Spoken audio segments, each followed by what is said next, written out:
Bonjour, aujourd'hui je vous parle du 14e module de formation qui s'intitule Masculinité, masculinisme vers une polarisation croissante de la société, point d'interrogation. Alors le rapport 2024 du Haut Conseil à l'égalité sur l'état du sexisme en France précise que les jeunes hommes entre 25 et 34 ans sont 52% à estimer que l'on s'acharne sur les hommes et 59% qu'il n'est plus possible de séduire une femme sans être vu comme sexiste. En 2023, le rapport indiquait que l'institution s'inquiète de la stagnation du sexisme en France et de l'ancrage d'une pensée masculiniste chez les 25-34 ans.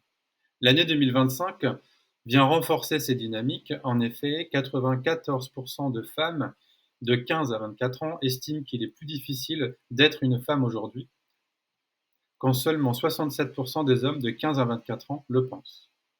Pire, 13% des hommes pensent qu'il est plus difficile d'être un homme qu'une femme. Le document ajoute que les discours sexistes et masculinistes ont gagné en visibilité, notamment dans les médias et les discours politiques.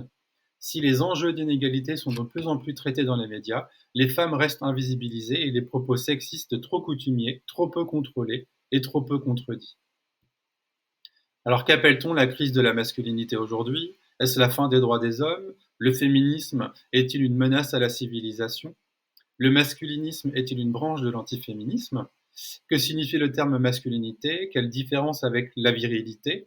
Comment les hommes s'adaptent-ils et maintiennent-ils leur domination au travail? Quel rôle joue la virilité dans ce cadre? Quelles sont les causes principales à la violence des hommes? Quelles sont les manifestations de l'antiféminisme? Qu'est-ce qu'un système dia-cis-hétéronormatif, un système de domination, une société patriarcale, androcentrée? Quid des privilèges masculins? Qu'est-ce qu'un homme, une femme? Qu'est-ce qu'être un homme? Qu'est-ce qu'être une femme? On peut aussi évoquer comme question pourquoi parle-t-on d'ambiance d'impunité, pour citer Mathieu Palin, journaliste et auteur. Alors par rapport au public, je pense au grand public, actrices et professionnels des secteurs publics ou privés, institutions publiques, entreprises, assos, etc. Mais également au jeune public et à toutes les personnes intéressées.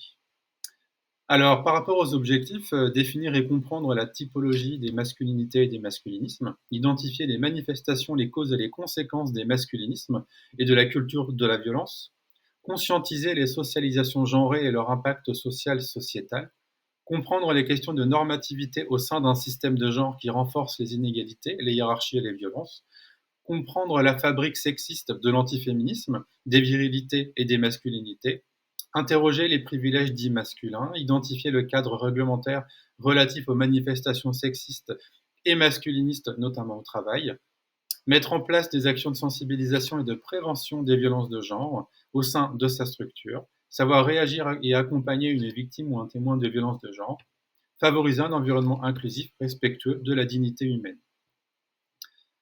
Alors donc, faut-il s'intéresser aux masculinités? La réponse est oui.